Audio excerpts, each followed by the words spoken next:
My name is Nora, and I am 21 years old. I belong to a small Muslim family where traditions, rules, and family honor are everything. When I got admission to a big city university, my parents decided to send me to a girls' hostel. For them, the hostel was a safe place. For me, it was the beginning of a new life, full of experiences I had never imagined. At first, I thought hostel life would be fun. I would live with girls of my own age, share laughter, study together, and create beautiful memories. I imagined it would be like the movies, where friends stay up all night chatting, eating snacks, and supporting each other. But the reality was much darker. The hostel was a big old building with long corridors and small rooms. Every room had 2 or 3 girls. The first night, I entered my room nervously. My roommate, Sana, smiled warmly and said, "Welcome, sister. Don't worry, you'll get used to this place." Her kindness made me feel safe, but I had no idea how many secrets were hidden behind those hostel walls. During the day, everything looked normal. Girls attending classes, eating in the mess hall, and gossiping in the garden. But when the sun went down, the hostel turned into a different world. A world of whispers, hidden relationships, and stories that nobody dared to tell outside. Some girls had boyfriends. Phones kept buzzing with secret messages. Late at night, I would see girls sneaking out quietly, covering themselves with shawls, pretending they were going to the washroom. In reality, they were going to meet someone outside. Some came back with gifts, money, or expensive perfumes. I was shocked, but nobody talked about it openly. Everyone just pretended not to see. One night, Sana told me something that made me speechless. She said, "Nora, you should be careful. Not everyone here is innocent. Some people can take advantage of you. Even inside the hostel, not everyone is safe." I didn't understand at first, but soon I saw the truth with my own eyes. There was a girl in the room next to mine. Her name was Miriam.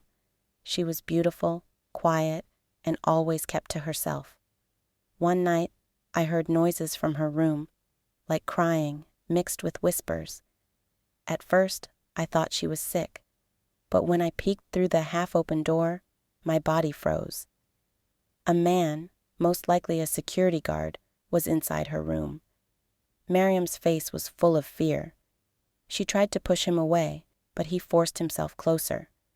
My heart was beating so fast. I wanted to scream, but I was too scared. What if he came after me too? The next day, Miriam acted like nothing happened. I wanted to ask her, but she avoided me. Later, Sana explained, "Some guards and staff here misuse their power. They know the girls are young, alone, and afraid of scandal. So, they silence them with threats." That night, I couldn't sleep. I kept thinking about Miriam's eyes filled with pain. I realized the hostel, which was supposed to be safe, was actually a prison full of hidden dangers. But not everything was about fear. Some girls found love inside the hostel too. Secretly, relationships grew between roommates. I was surprised to discover this. At first, I couldn't believe it, but slowly I understood. When young people are kept away from family, love, and freedom, they search for comfort in each other's arms. Some nights, I heard giggles and whispers that turned into something more. I felt confused. Part of me was curious, but another part was scared. Was this normal? Was this sin? Or was it just the reality of being young, lonely, and trapped? One evening, a senior girl named Farah sat with me. She looked serious and said, "Nora, you are new here. Don't trust everyone. This hostel looks safe, but it hides dark truths. Some girls give up their dignity for money. Some are forced. Some just want love and end up broken. Her words shook me. I started observing more carefully. And yes, she was right. Behind every smile, there was a hidden story. Behind every laughter, there was pain. I remember my first shocking experience personally. It was midnight, and I was studying in my room. Sana had gone to sleep. Suddenly, I heard a knock at the window. My blood froze. Slowly, I opened the curtain, and there was a man's face, smiling in the dark. I screamed. Sana woke up, but when we rushed outside, nobody was there. The warden came and said, "Oh, maybe it was your imagination." But I knew it was real. I felt unsafe even inside my locked room. The hostel nights became heavier for me. Fear, curiosity, temptation, and loneliness, all mixed together. Sometimes, I wanted to cry and run back to my family. Sometimes, I wanted to explore the secrets like other girls did. I was standing between two worlds, one of innocence and one of dark reality. I realized that hostel nights are not just about study and friendship. They are about silent struggles, hidden abuse, secret romances, and unspoken pain. Nobody outside the hostel would ever believe it, but I was living it every day, and this was just the beginning. The nights in the hostel became heavier with every passing day. I could no longer see it as just a place to live. It was a place filled with shadows, some innocent, some dangerous, and some that left scars forever. One evening after dinner, Sana whispered, "Nora, tonight some seniors are planning a secret gathering. Do you want to come?" I hesitated. Part of me was curious. Part of me was scared. But I agreed because I wanted to know what really happened behind those locked doors. We went to a room on the 3rd floor. The curtains were closed, and the lights were dim. A group of girls were sitting in a circle, laughing, playing music softly. At first it looked harmless, just fun, just freedom. But then things changed. One of the girls brought out bottles hidden under the bed. Another played songs full of romance and desire. Slowly, the atmosphere turned from playful to something else. I watched as some girls sat close together, whispering and touching, while others recorded videos on their phones. It felt unreal to me. My heart was racing. I thought of my parents, my traditions, my faith. What would they say if they saw me here? I left the room quickly. That night I couldn't sleep. My mind was full of questions. Why do these girls risk everything, reputation, safety, faith, for a few moments of excitement? Was it loneliness? Was it pressure? Or was it just the hunger of youth, locked inside walls with no outlet? Days passed. I stayed away from such gatherings, but the darkness of hostel nights followed me everywhere. One night, something happened that changed me forever. It was past midnight. I was studying for my exam when Sana said she needed to go out for water. A few minutes later, I heard a faint cry from the corridor. I rushed outside and saw Sana standing against the wall, with a guard trying to touch her inappropriately. She was frozen in fear. Without thinking, I shouted loudly, "Leave her!" My voice echoed through the corridor. Doors opened, girls came out, and the guard ran away. Sana collapsed into my arms, crying uncontrollably. Later, when we told the warden, she dismissed it. "Don't make noise. If your parents find out, they will blame us. Just forget it." Forget it? How could I forget the tears in Sana's eyes, the fear in her body?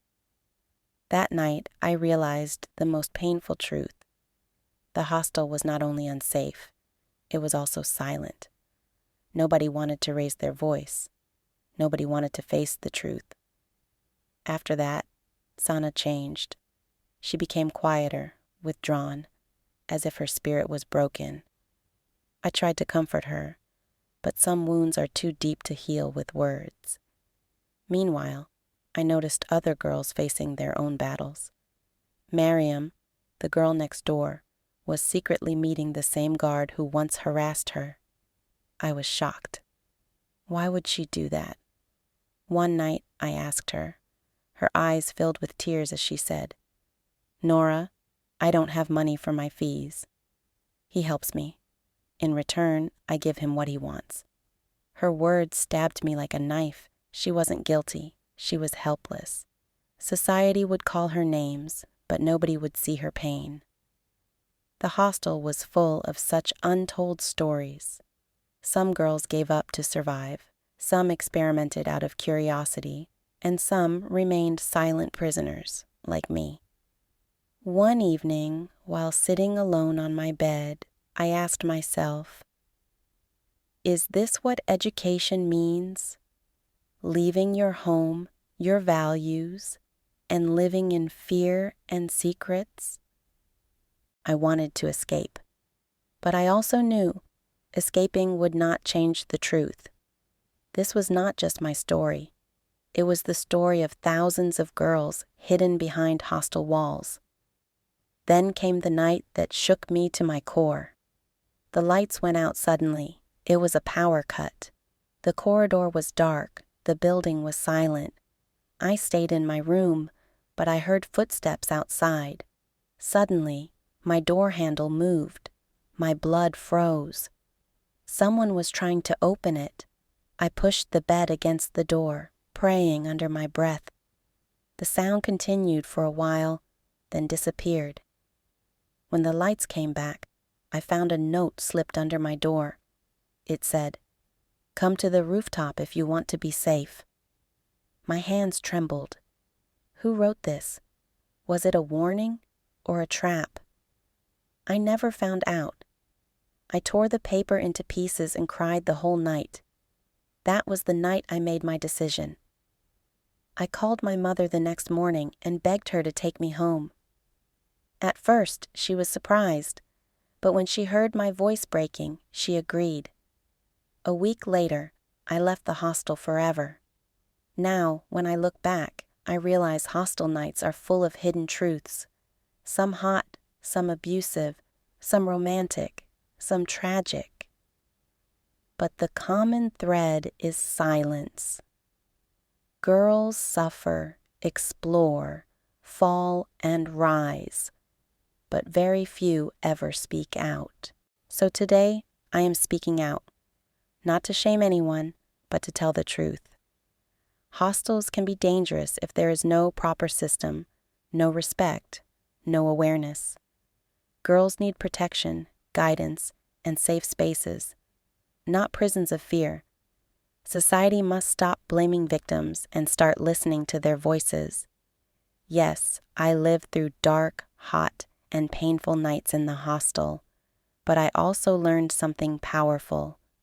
Silence only makes the darkness stronger. Truth is the only light. If you are listening to my story, remember this. Never judge a girl just because she lives in a hostel. You don't know her battles, her sacrifices, or her wounds. Respect her journey. Respect her courage. This was my story. The Dark Secret of Hostel Nights. A story of temptation, abuse, romance, and pain, but also a story of survival, awareness, and hope.